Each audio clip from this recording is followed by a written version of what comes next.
Shalom saudara, bagaimana kabarnya?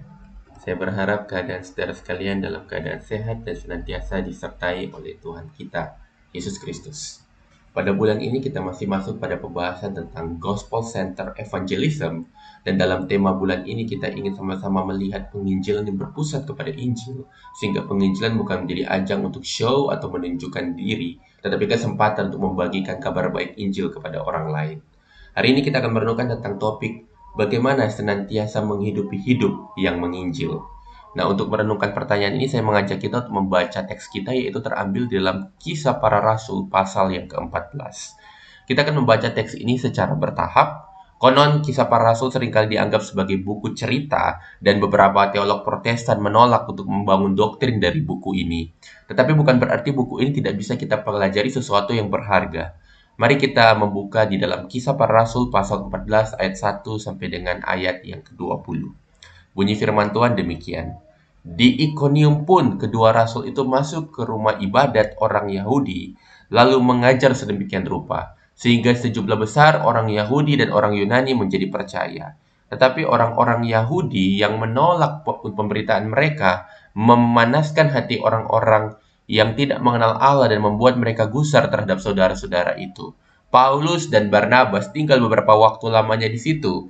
Mereka mengajar dengan berani karena mereka percaya kepada Tuhan, dan Tuhan menguatkan berita tentang kasih karunia-Nya dengan mengaruniakan kepada mereka kuasa untuk mengadakan tanda-tanda dan mujizat-mujizat.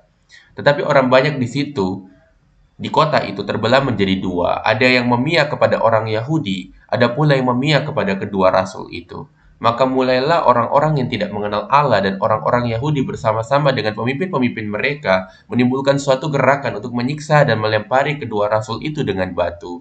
Setelah rasul-rasul itu mengetahuinya, menyingkirlah mereka ke kota-kota di Likaonia, yaitu Listra dan Derbe dan daerah sekitarnya. Di situ mereka memberitakan Injil. Di Listra ada seorang yang duduk saja karena lemah kakinya dan lumpuh sejak ia dilahirkan dan belum pernah dapat berjalan. Ia duduk mendengarkan ketika Paulus berbicara, dan Paulus menatap dia dan melihat bahwa ia beriman dan dapat disembuhkan. Lalu kata Paulus dengan suara nyaring, "Berdirilah tegak di atas kakimu." Dan orang itu melonjak berdiri, lalu berjalan kian kemari. Ketika orang banyak melihat apa yang telah dibuat Paulus, mereka itu berseru dengan bahasa Likaonia, "Dewa-dewa telah turun ke tengah-tengah kita dalam rupa manusia." Barnabas mereka sebut Zeus dan Paulus mereka sebut Hermes, karena ia berbicara. Maka datanglah imam dewa Zeus yang kuilnya terletak di luar kota, membawa lembu-lembu jantan dan karangan-karangan bunga ke pintu gerbang kota untuk mempersembahkan korban bersama-sama dengan orang banyak kepada rasul-rasul itu. Mereka itu Mendengar itu, Pak Barnabas dan Paulus mengoyakkan pakaian mereka lalu terjun ke tengah-tengah orang banyak itu sambil berseru, "Hai kamu sekalian, mengapa kau berbuat demikian? Kami ini adalah manusia biasa sama seperti kamu. Kami ada di sini untuk memberitakan Injil kepada kamu, supaya kamu meninggalkan perbuatan sia-sia ini dan berbalik kepada Allah yang hidup, yang telah menjadikan langit dan bumi, laut dan segala isinya. Dalam zaman yang lampau, Allah membiarkan semua bangsa menuruti jalannya masing-masing. Namun ia bukan tidak menyatakan dirinya dengan berbagai-bagai kebajikan, yaitu dengan menurunkan hujan dari langit dan dengan memberikan musim-musim subur bagi kamu. Ia memuaskan hatimu dengan makanan dan kegembiraan." Walaupun rasul-rasul itu berkata demikian, namun hampir-hampir tidak dapat mereka mencegah orang banyak mempersembahkan korban kepada mereka. Tetapi datanglah orang-orang Yahudi dari Antioquia dan Ikonium, dan mereka membujuk orang banyak itu memihak mereka. Lalu mereka melempari Paulus dengan batu dan menyeretnya keluar kota karena mereka menyangka bahwa ia telah mati. Akan tetapi murid-murid itu berdiri mengelilingi dia. Bangkitlah ia lalu masuk ke dalam kota. Keesokan harinya berangkatlah ia bersama-sama dengan Barnabas ke Derbe. Kita sama-sama mengetahui siapa Paulus dan Barnabas. Mereka adalah rasul-rasul yang dipilih Tuhan untuk tugas pemberitaan Injil. Mereka sangat giat dalam memberitakan Injil. Penderitaan itu sudah menjadi makanan sehari-hari bagi mereka. Nah, kalau saudara masih mengingat penjelasan yang seringkali saya ulang-ulang dalam khotbah saya adalah Injil harus menyentuh hati kita terlebih dahulu, barulah kita bisa melakukan pemberitaan Injil. Jika Injil belum betul-betul menyentuh hati kita, maka pemberitaan Injil yang kita lakukan akan didasarkan pada motivasi yang lain. Mungkin akan didasarkan kepada berhala-berhala di dalam hati kita, penerimaan, pengakuan, ingin mengontrol sesuatu, kekuasaan, atau mungkin kenyamanan, supaya orang sekitar kita baik-baik dan sehingga kita pun merasakan hidup yang baik-baik.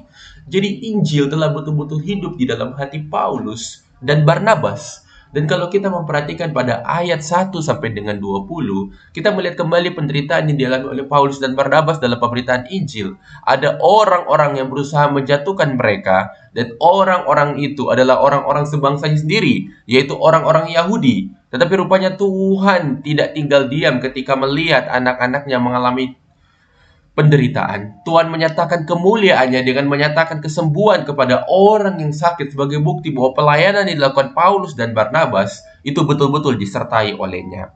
Hanya saja hal tersebut tidak membuat orang-orang di kota tersebut percaya kepada Tuhan, tetapi mereka menyeret Paulus dan menganiayanya dengan batu, bahkan mengira bahwa dia telah mati karena tindakan ini. Nah, kita melihat penderitaan yang serius yang dialami oleh Paulus dan Barnabas di dalam pelayanan mereka. Dan ini sebenarnya sesuai dengan apa yang Yesus katakan di dalam Injil. Yesus sendiri mengatakan di dalam Matius 16 ayat 24. Lalu Yesus berkata kepada murid-muridnya, "Setiap orang yang mau mengikut aku, ia harus menyangkal dirinya, memikul salibnya, dan mengikut aku." Oleh anugerah Tuhan, pelayanan yang dilakukan oleh Paulus dan Barnabas itu rupanya tidak sia-sia. Dan kalau kita melihat pada ayat 20b sampai dengan ayat 21 yang berbunyi, keesokan harinya berangkatlah ia bersama-sama dengan Barnabas ke Derbe. Paulus dan Barnabas memberitakan Injil di kota itu dan memperoleh banyak murid. Lalu kembalilah mereka ke Listra, Ikonium, dan Antioquia. Ada banyak jiwa yang mereka menangkap ketika mereka berada di Derbe, tetapi terjadi hal yang berbeda ketika mereka berada di tempat yang lain. Dan di sini kita melihat bahwa Paulus dan Barnabas itu betul-betul mengalami penderitaan dan juga mengalami kuasa Tuhan. Tetapi mereka tidak menyerah dalam tugas pemberitaan Injil. Apakah ini karena mereka adalah orang yang kuat? Apakah ini karena kuat gagah mereka? Apakah ini karena keyakinan mereka, kepercayaan mereka, kedekatan mereka, hubungan mereka dengan Kristus? Jawabannya adalah tidak. Lalu kenapa? Di sini kita melihat sebenarnya sebuah poin penting bahwa Injil memampukan seseorang untuk setia kepada pekerjaan Tuhan. The Gospel itu memberikan kekuatan kepada seseorang untuk bisa setia kepada the work of God, kepada pekerjaan Tuhan. Paulus dan Barnabas itu menyadari bahwa hidup mereka adalah ucapan syukur kepada Allah. Hidup mereka adalah ucapan syukur kepada Tuhan. Bukan karena kehebatan mereka bisa berdiri dan menyampaikan kabar baik, tetapi semata-mata karena anugerah Tuhan yang telah mengubah kehidupan mereka, sehingga mereka hidup sebagai respon di mana mereka mengucap syukur atas anugerah Tuhan yang telah diberikan kepada mereka. Selanjutnya kalau kita memperhatikan pada ayat 21 sampai dengan ayat 28, kita melihat bahwa Paulus dan Barnabas itu segera kembali ke Antioquia. Ini merupakan tempat di mana mereka pertama kali disebut Kristen, dan dikatakan di dalam ayat 26, dari situ berlayarlah mereka dahulu diserahkan kepada kasih karunia Allah untuk memulai pekerjaan yang telah mereka selesaikan. Antioquia merupakan tempat yang penting bagi orang Kristen, karena disinilah dimulai tugas pemberitaan Injil kepada bangsa-bangsa lain. Pada waktu mereka berada di Antioquia, mereka menguatkan dan bersaksi tentang apa yang telah Tuhan kerjakan kepada mereka selama melakukan tugas pemberitaan Injil. Dan di sini kita bisa melihat bagaimana Tuhan memakai Paulus dan Barnabas untuk menguatkan saudara-saudara seimannya. Dan di sini kita melihat sebuah poin penting, bahwa Injil memberikan komunitas umat percaya yang sama-sama dikuatkan oleh Injil. Dan dalam bagian teks ini, yaitu Kisah Para Rasul pasal 14, itu membantu kita untuk menjawab pertanyaan di dalam judul kita, yaitu bagaimana senantiasa menghidupi hidup yang menginjil. Yang pertama adalah mengetahui kebenaran bahwa Injil memampukan seseorang untuk setia kepada pekerjaan Allah. Dan yang kedua adalah Injil memberikan komunitas umat percaya yang sama-sama dikuatkan oleh Injil.